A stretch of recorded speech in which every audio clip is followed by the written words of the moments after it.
The rain fell in heavy sheets over the city, washing neon lights into blurred streaks across the soaked pavement. Amelia Ross stood in the middle of her office, the skyline of Manhattan stretching endlessly beyond the glass wall. Once, that view had meant everything to her. It had been a reminder of victory, of the battles she had fought and won in boardrooms, of the nights she had sacrificed sleep to build an empire from scratch.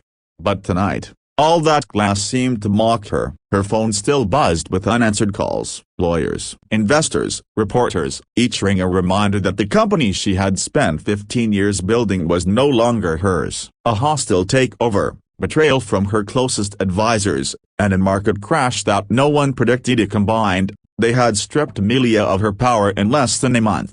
Her hands trembled as she held a single piece of paper, the official notice that she was no longer CEO of Ross Innovations. The company bore her name, her vision, her everything. And now, gone. She sank onto the leather couch, clutching her chest as if she could hold the fragments of her pride together. The world saw her as one of the strongest women in business. But tonight, she was just a broken soul, lost in a storm too heavy for one heart to carry. A knock on the door startled her. For a moment, she thought it was her assistant, but then she remembered that there was no one left. Everyone had abandoned her, shifting their loyalty to the new management. Even the assistant she had mentored like a sister hadn't stayed to say goodbye. The door creaked open anyway. "Office still looks the same," a warm, rugged voice said. Amelia looked up and blinked. Standing there, dripping wet in a grease-stained jacket, was Daniel Hayes, the mechanic who had fixed her car nearly a year ago when she'd been stranded in the rain outside his small workshop. She hadn't seen him since, though she remembered the easy kindness in his smile that night, the way he hadn't treated her like a billionaire CEO but simply like a woman who needed help. "Daniel?"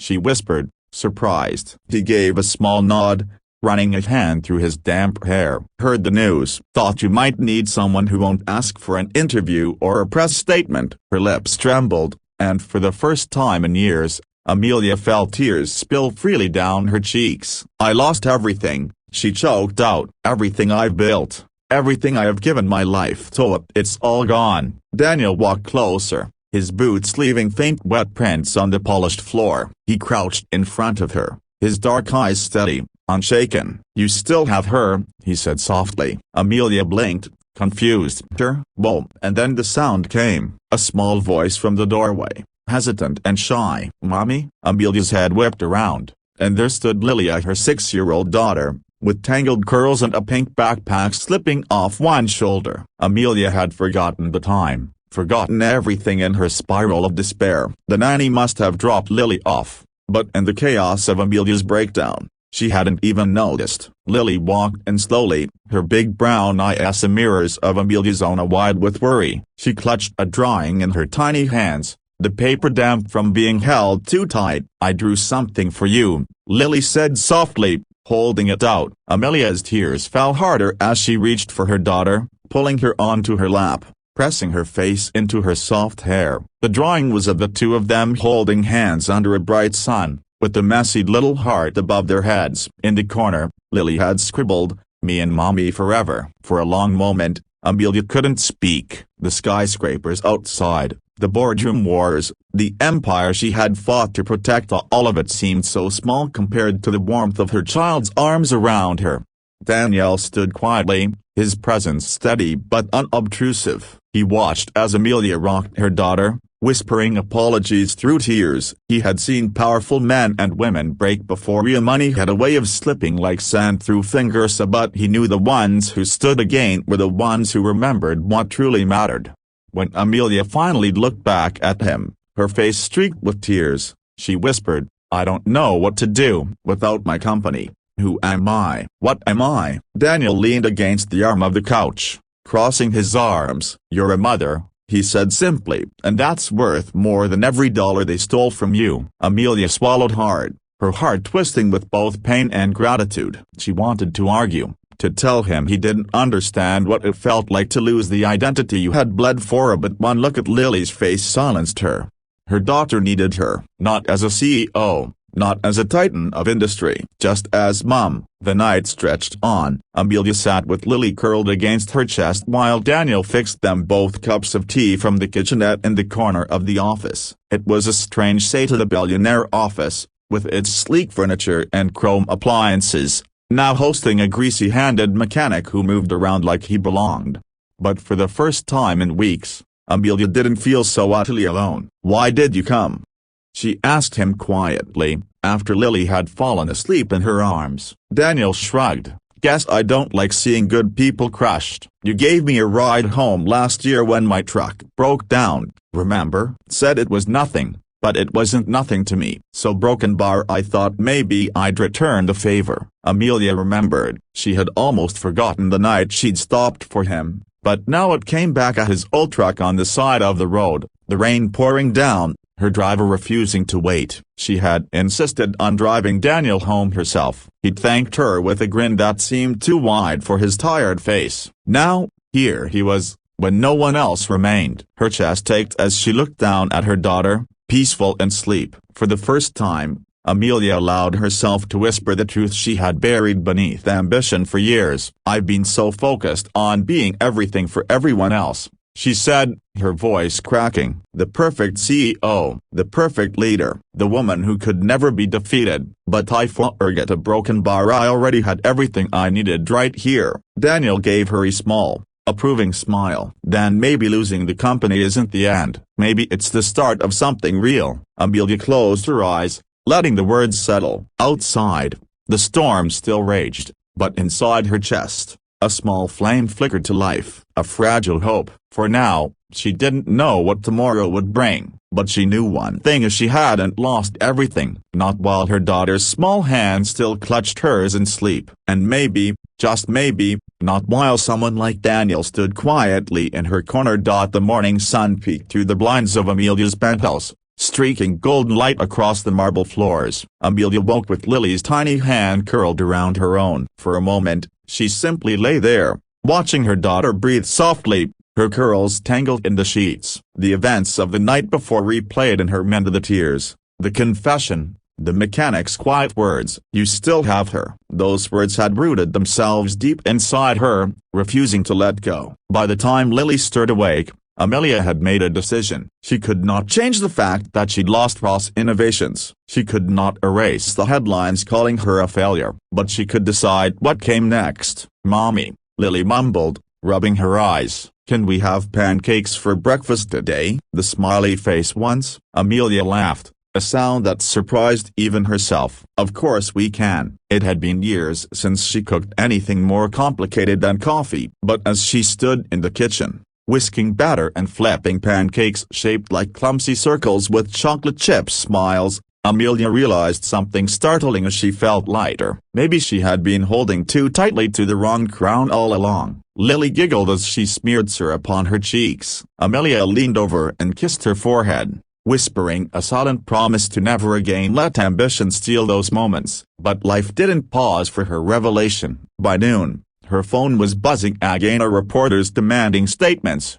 investors threatening lawsuits, vultures circling. She silenced it, but the dread remained. That was when the doorbell rang. Daniel stood there, holding a paper bag that smelled faintly of engine oil and warm bread. "Thought you might not have had time for groceries," he said. "So I brought some." Amelia blinked at him, startled. "You didn't have Towa." "I know," he interrupted gently, "but sometimes it's not about what we have to do." She hesitated, then let him in. Lily squealed with delight at the sight of him. "It's the car fix man," she cried, running to wrap her arms around his legs. Daniel laughed, crouching to her level. "That's me, and I hear you like pancakes." Lily nodded vigorously, already chattering about how Mommy made them into funny shapes. Amelia watched the exchange, her heart tugging unexpectedly. Daniel fit into the room as if he belonged there, his rough edges softening in the glow of Lily's joy. Over the next weeks,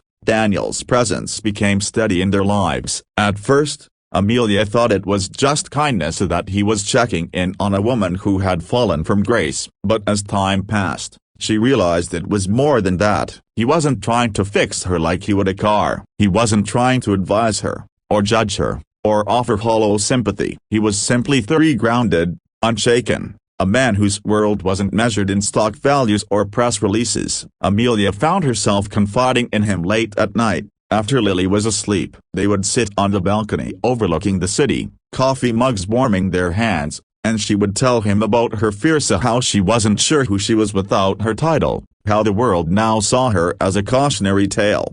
"You're still Amelia," Daniel would remind her quietly. "A title doesn't change that, and the people who matter, they don't care what your bank account looks like." For the first time in years, Amelia began to believe it. Still, the outside world was not kind. Tabloids followed her every move, capturing photos of her grocery shopping in sweatpants, mocking her fall from billionaire to bargain aisles. Lawsuits clawed at her dwindling savings. Old colleagues pretended not to recognize her. One evening, after another exhausting call with lawyers, Amelia broke down on the balcony. "I can't do this," she whispered, tears streaming. "I don't even know how to start over." Daniel set his mug down and leaned forward. "You don't need to start where you left off. You just need to start small. What did you love before the company consumed you?" Amelia thought back, before boardrooms and mergers, before the endless chase. What had she loved? She remembered the garage her father kept behind their house,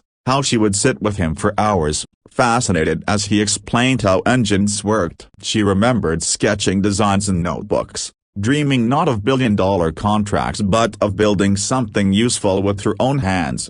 "I used to love designing," she admitted softly. "Small things, tools, gadgets, no to broken bar corporations." Daniel's eyes lit up. "Then do that, start small again. No boardrooms, no investors breathing down your neck, just you, creating." The idea seemed ridiculous. How could the former CEO of Ross Innovations go back to sketching gadgets in a notebook? But the more she thought about it, the more it felt like freedom. So she began. At first, it was just scribbles at the kitchen table while Lily did her homework. Then it turned into prototype as a tiny, practical tools built from scrap parts Daniel brought from his shop. Lily tested them with the eagerness of a junior scientist, and Daniel gave feedback with his mechanic's eye. Weeks turned into months, and slowly, Amelia felt herself coming alive again. Not as the corporate giant the world once feared, but as the woman her daughter needed, a creative, present, grounded. And somewhere in those months,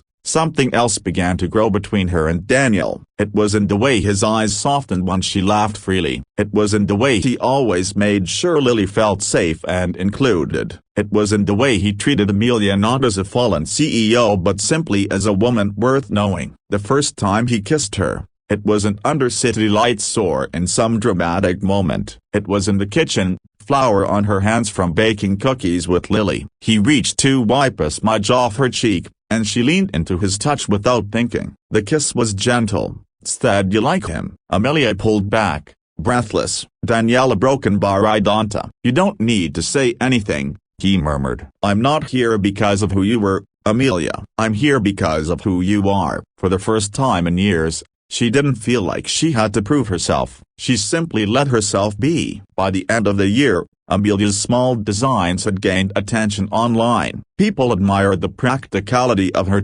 simple devices for households and garages, affordable and clever. It wasn't an empire, it wasn't billions, but it was honest. It was hers. And when Lily stood in front of her second-grade class, holding up one of Amelia's inventions for show and tell, her tiny voice rang with pride. "My mommy made this. She's the smartest person I know." Amelia's throat closed with emotion. She didn't need Wall Street's approval. She didn't need headlines praising her power. She had everything she needed in that one sentence, in that one little girl's shining eyes. Later that night, as Lily slept, Amelia sat on the balcony again. Daniel joined her, setting down 2 mugs of tea. "You did it," he said simply. She shook her head.